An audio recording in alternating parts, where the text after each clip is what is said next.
Duha ka kawatan nadakpan. Human matod pa gibalik sa gikawatan nga tindahan. Standby kay atong i-check katropag Eric Amaro baga katropa. Karon manggawas gyud ang krimen katropang Philip. Labi dagporting lisuras panahon. Mo'y nakadag lisod din taon.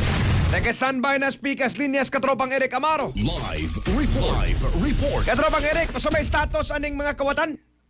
Mayo gabot kag pagbalik katong John Lee katong Philip nadakpan gyud hinon kay kining duha ka mga lalaki kuani sila nagmatod pa nag-shopping nga way kwarta-kwarta katong John Lee diri sa kining kuani Belgialag sapatos no Converse, El Corso, SRP Brigid Mambaling Cebu City alas 10:35 ang takda kagabi katong Numan agi reklamo sila sa kini pong representante o kini pong tindera ani nga mausab nga kining tindahan nga si kuno to a certain Miss Aileen no 31 anyos taga kini barangay Mambaling Cebu City ang nadakpan mo ni sila si Neil Joseph Sabikilia. So hingo na po igon ninyo taga City Banawa barangay Subang Dako Mandawi City unya kaduha ini si Carl Josel Aguinaldo hingo na po igon residente sa Maoga Dapit kay matod pa ini mga suspect ni kuha ni sila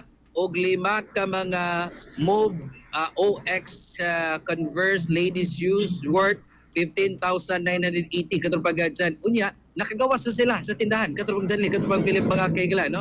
Wap makontento ning maong duha ka mga kawatan or shoplifters man sila, katong dyan, katong Philip, nibalik sila sa tindahan. Why swerte, kay atol sa inventory, o man dahil nawa ning 5 ka sapatos, unya na may ungan sila sa kinipong tindera, kining duha nga atol ato higayon na nagkunahib sa usa maniubra para sa pagkagawan sa mga sapatos nga nikabat sa dulan this size mill no sa so, to i-report ang kining duha ngadto na usab sa duty security guard personnel sa mausab nga dapit unya ang gwardiya ipatabang lang pod sa Mabaling Police Station inungdan na pusasan ning duha katupang sanli kay matud pa mo biktima na unta og balik mangawat na pud unta og balik og sapatos sa maoga tindahan katubang sanli. O nangana di katropang Eric?